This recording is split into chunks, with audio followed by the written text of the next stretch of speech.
Hello, welcome back to the reading of the poem of Man God written by Marie Beltorta, Volume 3, Chapter 348, Part 1, The Transfiguration and the Curing of the Epileptic. 3rd December 1945. Which man has never seen, at least once, a clear dawn in the month of March? If such a man exists, he must be very unhappy, because he is unaware of one of the most beautiful charms of nature awakening in springtime, when she becomes the virgin girl, as creation must have been on its first day.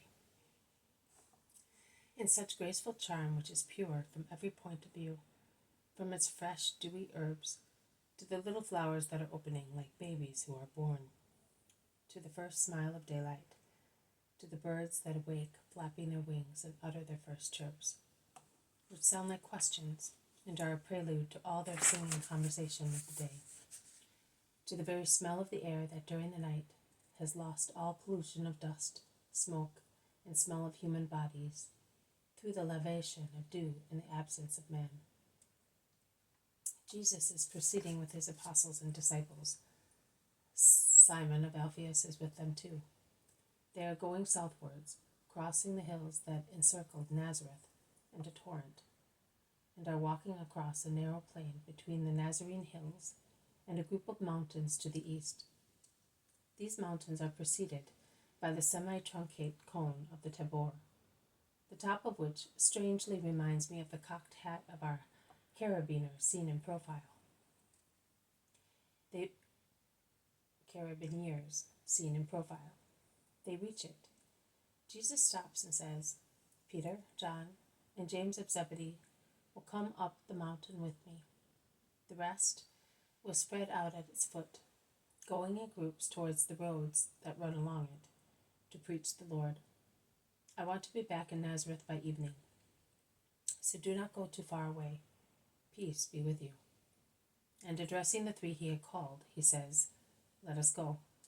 And he begins to climb without turning back any more, and with such a quick pace that Peter finds it difficult to follow him. When they rest for a moment, Peter, flushed and perspiring, asks him, panting, "But where are we going? There are no houses on the mountain. On the top there is only that old fortress. Do you want to go and preach there?" "I would have gone up the other side, but you can see that I have turned my back to it. We are not going to the fortress, and those who are in it will not even see us. I am going to be united to my Father, and I wanted you to be with me because I love you. Come on, quick." "Oh, my Lord, could we not go a little slower instead and speak of what we heard and saw yesterday, which kept us awake all night to talk about it?" "You always go quickly to the appointments with God. Come on, Simon Peter, I will let you rest up there." And he resumes climbing. Jesus says, "Put here the Transfiguration scene on August 5th, 1944, but without the dictation added to it. After copying the Transfiguration of last year, PM will copy what I am going to show you now." 5th August 1944. I am with my Jesus upon a high mountain. Peter, James, and John are with Jesus. They climb higher up, and their eyes rove over open horizons, the details of which are well defined, even in the distance, in the beautiful clear day. The mountain is not part of a range of mountains, like the one in Judea. It rises isolated, with the east in front, with respect to the place where we are, the north to the left, the south to the right, and at the rear to the west, the summit, which is about 100 steps higher up. It is very high, and the view extends over a very wide range. The lake of Gennesaret looks like a strip of sky that has come down to be set in the green of the earth, an oval turquoise enclosed by emeralds of various shades, a mirror that trembles and ripples in a light breeze, and on which boats in full sail glide as nimbly as seagulls, lightly bent towards the blue water, exactly with the grace of the flight of a kingfisher skimming the water in search of prey. Then a vein flows out from the vast turquoise. It is pale blue, where the riverbed is wider, and darker, where the banks narrow, and the water is deeper, and in the shade of the trees that grow luxuriantly near the river, nourished by its water. The Jordan looks like an almost straight stroke of a brush in the greenery of the plain. Some villages are scattered here and there on both sides of the river. Some are only a handful of houses. Others are somewhat larger, with the airs of little towns. The main roads are yellowish lines among the green, but here on the side of the mountain, the plain is more cultivated and fertile, and is really beautiful.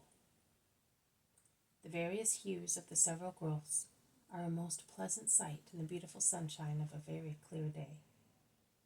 It must be springtime, perhaps the month of March, if I take into account the latitude of Palestine, because I see the corn, which is already high, although still green, waving like a blue-green sea, and I see the crests of the early fruit trees decorate this little vegetable sea with something like tiny white and rosy clouds, and meadows strewn with the flowers of the high hay, where grazing sheep look like piles of snow spread here and there on the green grass.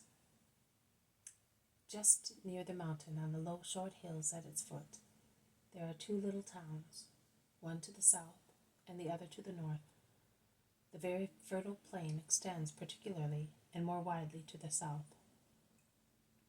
Jesus, after a short rest in the cool shade of a group of trees, a pause, which he certainly granted out of pity for Peter, who clearly has great difficulty in climbing, resumes going up.